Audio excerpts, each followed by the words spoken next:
Well, injustice seems to be the doing or something happening that is not seen to be appropriate. It's not reasonable.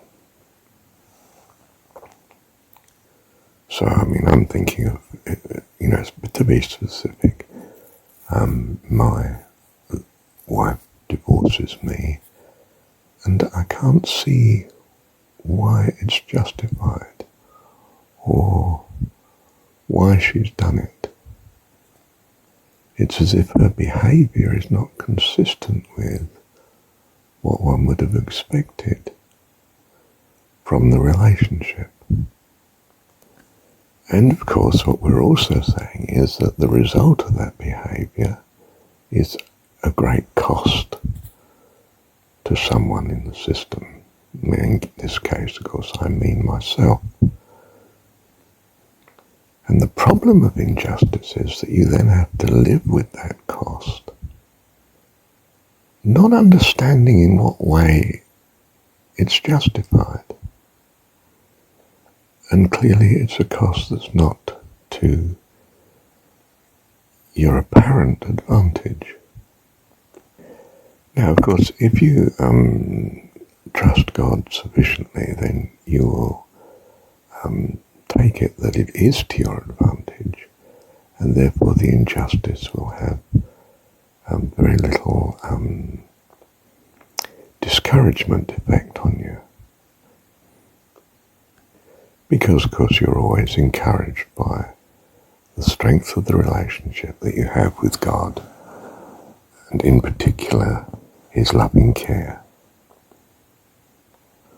So, in a sense, I'm very clear on the solution to injustice, and which obviously, of course, is not simply getting revenge or forcing some reversal in some way. But I suppose it does mean that to the secular world, injustice is an incredible problem. And of course, our legal system attempts to redress this in as far as it can, which is of course limited. It's limited because it's hard to have a clear understanding of what the facts are and what the injustice is and what is the best way to put it right. And of course, the state will use its power in as far as it sees some sort of solution to such. And that in itself may actually reinforce the injustice. Though in some sense that's not intentionally, of course, because the state is not a person, although it has the effect of being a third party entering into the situation. So the courts may make a ruling that at least one of the parties feels is in itself an injustice and is now making the injustice somehow worse, not better. And of course that can happen. In fact, I suppose the intervention of police action is very often seen as that from one or two of the parties involved.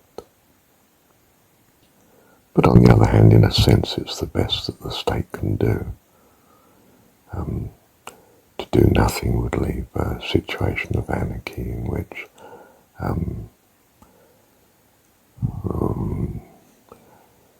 society starts to fall apart, doesn't it?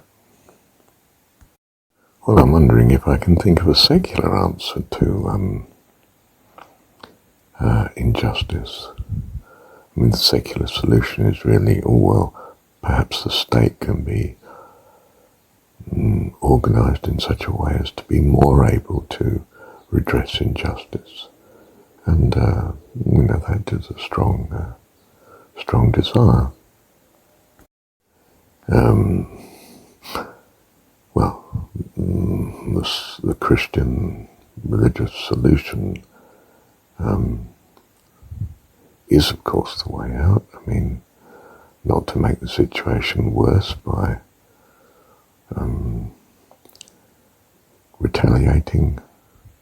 The world thinks that some retaliation is a good idea and that it puts other people off committing the same sort of injustice if they know retaliation's coming. It uses force in that way, doesn't it? And perhaps many of the world's relationships are held together by that sort of fear. We modify our behaviour because there will be costs if we impose on others our will, contrary to what they see as reasonable. Well, I'm not sure as I can think of a secular solution.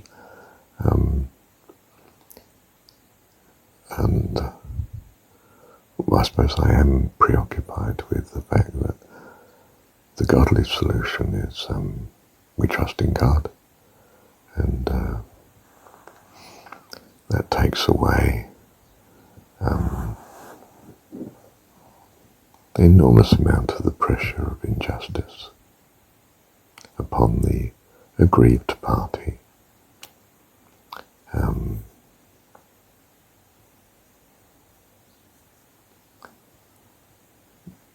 In fact, can wipe it completely clean and leaves you, of course, so much freer to do what is right rather than be strongly motivated for some sort of revenge. Revenge has its place in the secular world in that it keeps an order that might not otherwise be there by the threat of revenge.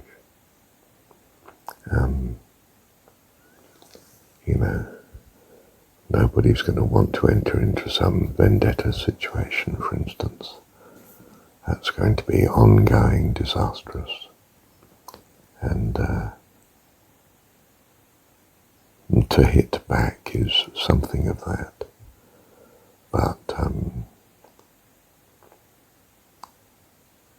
doing such and the threat of such to some extent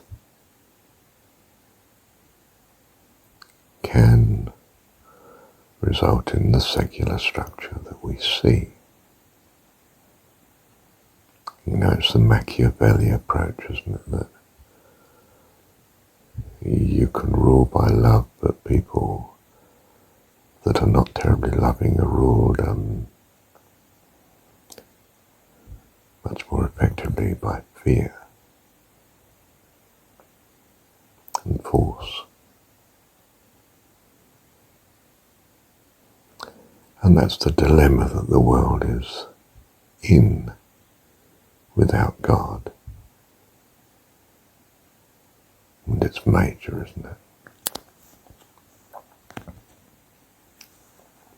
It reminds me there's a particular aspect of whether God exists or not, that the people that believe in such are going to be living a far more peaceful and less stressful life. Except, you might argue, in as far as they're going to be walked on by the unloving, the ungodly. Except they find other ways of avoiding the abuse than the threat of retaliation.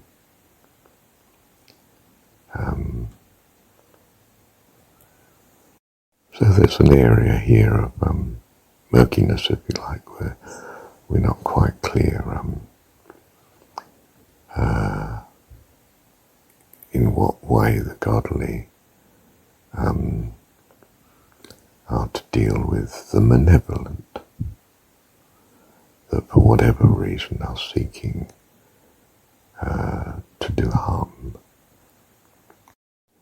I mean, there's the obvious, which is to simply make as much distance between yourself and such potentially harmful people as possible. Unless there's extremely good reason, you don't hang around to be cut to pieces. You may even have some notion of using the minimum of reaction and force that might include the protection of the state and so on. As indeed I suppose I did when it came to my last wife. I thought in the end she could easily kill me in the middle of the night. Who knows what these moods might further develop into, and so you just have to call a halt to it if the option is there, which is of course you ask for police help. And I suppose if things have got worse and worse, I would have had to initiate separation. And in a way I did, because when the police put on a protection order against my wife,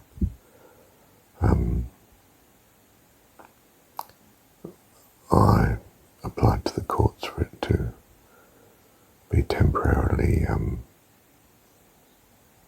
sustained, kept, until things did settle down. And well, they settled down because she chose not to come back. And well, that was a very unhappy situation, but well, of course, was for the best if the violence had got worse and worse, which is certainly what I was anticipating could be the case. Well, marital trauma is dramatic, and it's so bad and unpleasant we don't like to dwell on it, do we? And whatsoever is good and lovely, we attempt to gravitate to and think on such things. And what is good and lovely here is that there is a solution that in large measure can be seen to be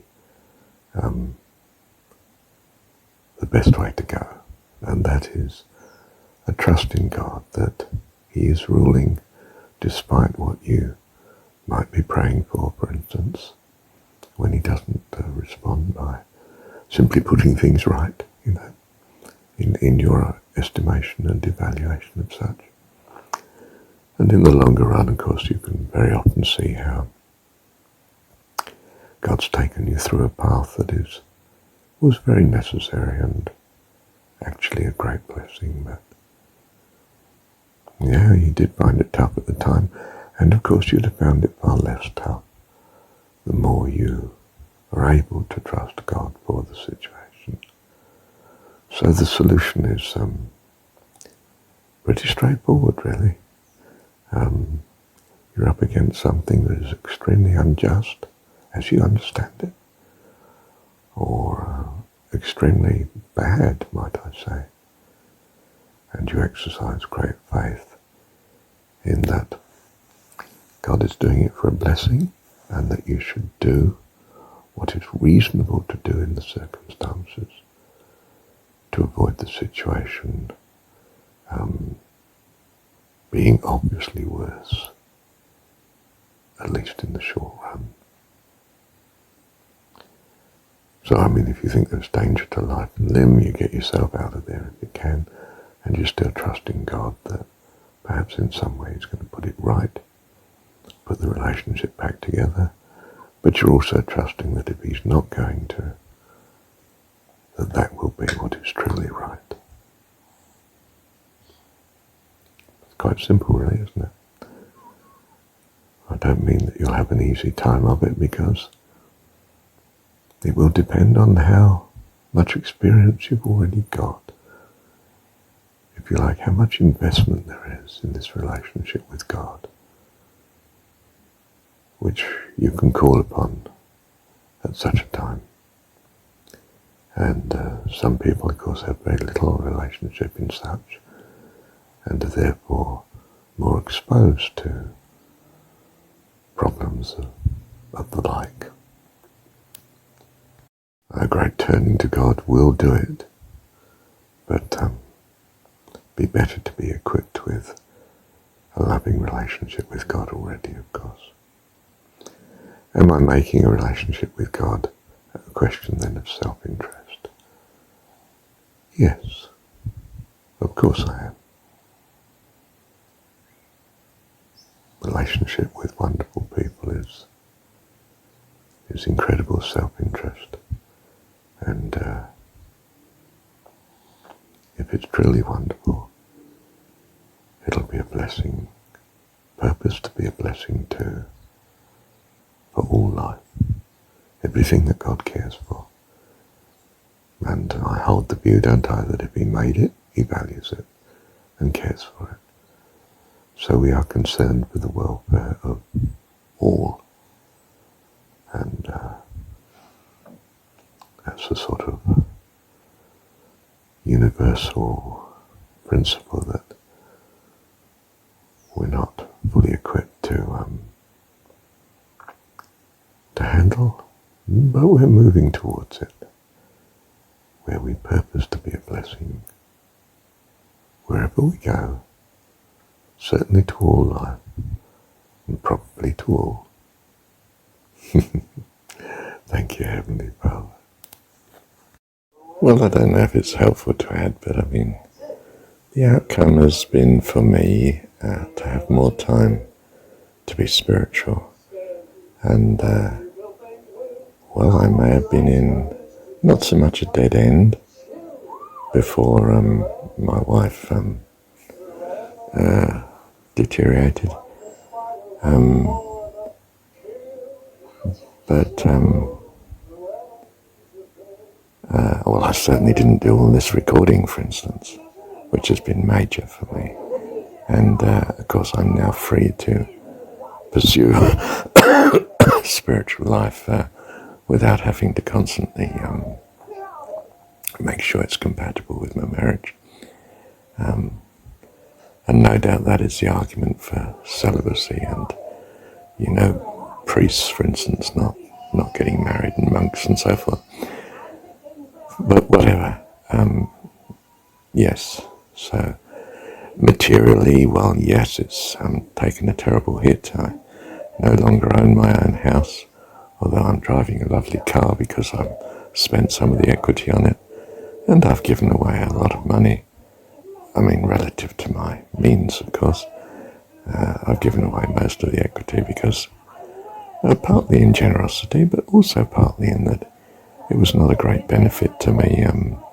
I couldn't buy a house with it because I'm not eligible for a mortgage sufficient to buy in the market now.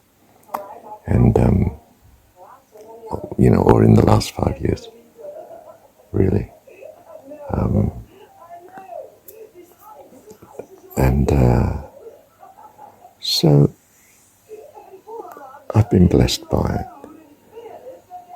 And I'd have been blessed much more if my faith and trust had been even greater.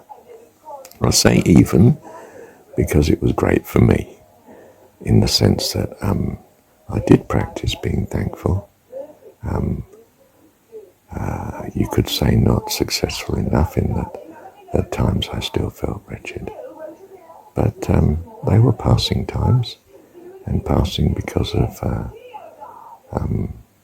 as I understand it, my spiritual solution, which is to mechanically thank God for the situation every time it preoccupies the mind, and one has the courage to do it, of course. And so that was some success. No doubt I could have been a greater success in some way, but we've come through. And God has me in a position now which is, in some sense, better than before. In a spiritual sense, probably. Although I didn't feel spiritually I was wrong before. But certainly much has happened. And, we're back to it's very hard for a ruler to measure itself, isn't it? It's not able to do it. You're not going to know whether the rule is accurate or inaccurate if it simply has only itself to measure by. To some extent, we got our past self to measure by, but that quickly gets rewritten, by our view of history. And we don't judge others, we don't judge ourselves. Is it definitely a benefit? Well, I can still trust it to God that it is, and it's not difficult to trust it to God that it is most of the time now. Whereas, of course, when the initial event happened, which was dragged out over a long period of time, it was hard. And it would have been less hard if I'd have been stronger in trust and faith to begin with. Which hopefully I am now, and therefore better equipped to suggest to others, I was going to say advise others on the best way of handling injustice and trauma and difficulties. But yeah, whatever. Thank you, Heavenly Father.